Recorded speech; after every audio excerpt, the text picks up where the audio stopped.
All right, next example is complex fractions, adding or subtracting complex fractions. As you can see, this looks rather complex. Before we start this one, I was kind of thinking, I was watching the previous video, or part one of this lesson, just to see how the video went.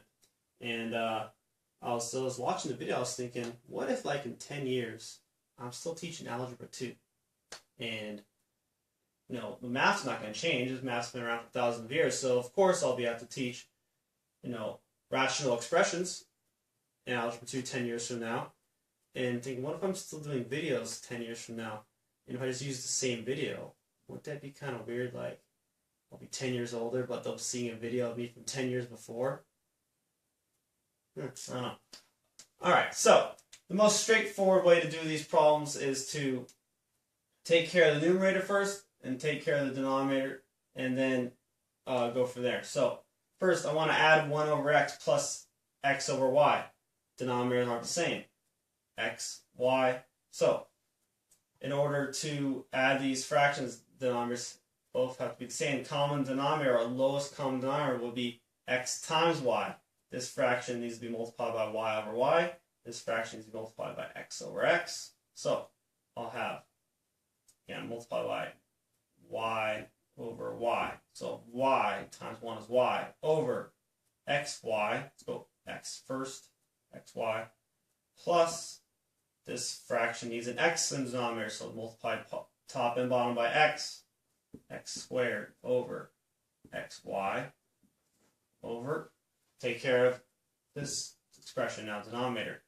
I have 1 over y plus 1, which is 1 over 1.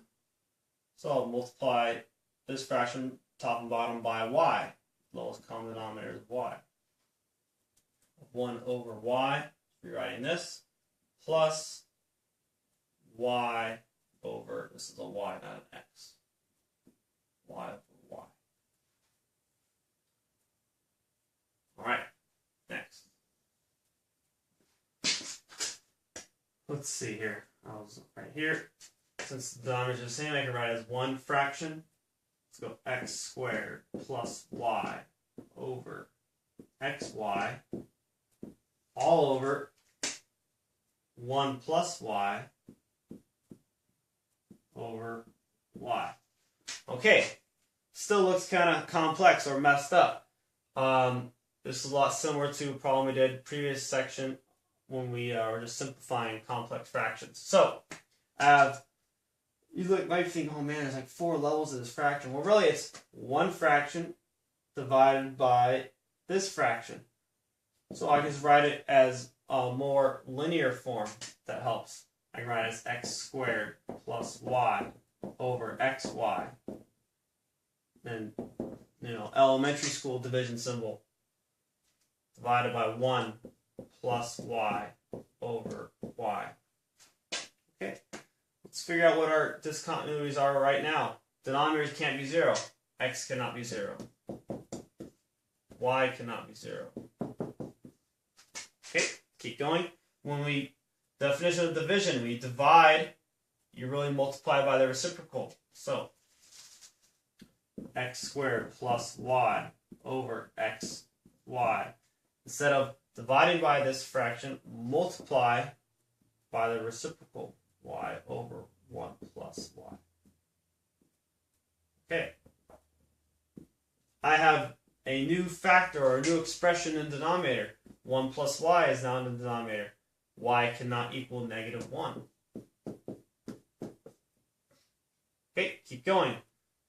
I can cancel factors. Since x times y, I can cancel this y with this y. Don't do this. Bad math. Students say, oh, I'm going to cancel y with y. No, you can only cancel factors. Y is not a factor here. It's y plus x squared. Y plus 1 cannot be canceled. What we have left, we have x squared plus y times, there's a 1 here, so I'm going to write that, over x times 1 plus y. Okay, and we can leave our answer like that. done there, and our discontinuities are right there.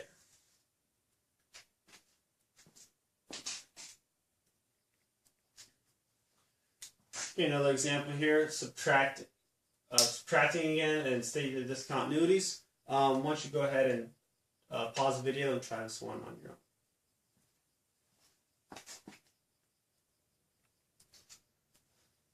Alright, hopefully you did well. Here's a problem worked out. I'll quickly go through it here. So, our original problem.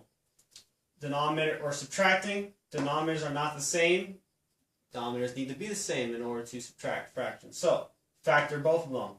Get 5x over x plus 2 times x minus 3 minus 4 over x plus 2 times x plus 2.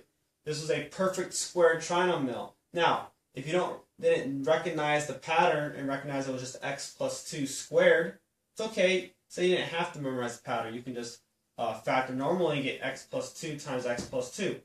However, for determining your lowest common denominator and the highest power of each factor, it's easier if you get there and then write it as x plus 2, or the quantity of x plus 2 squared. Okay, so I just going from here to here, I just rewrote this denominator as the quantity of x plus 2 squared.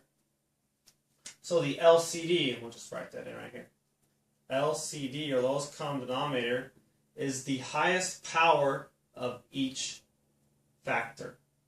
So I have x plus 2 here, but I have x plus 2 squared here. X plus 2 squared is a higher power, so x plus 2 squared, and then times x minus 3, that's the lowest common denominator.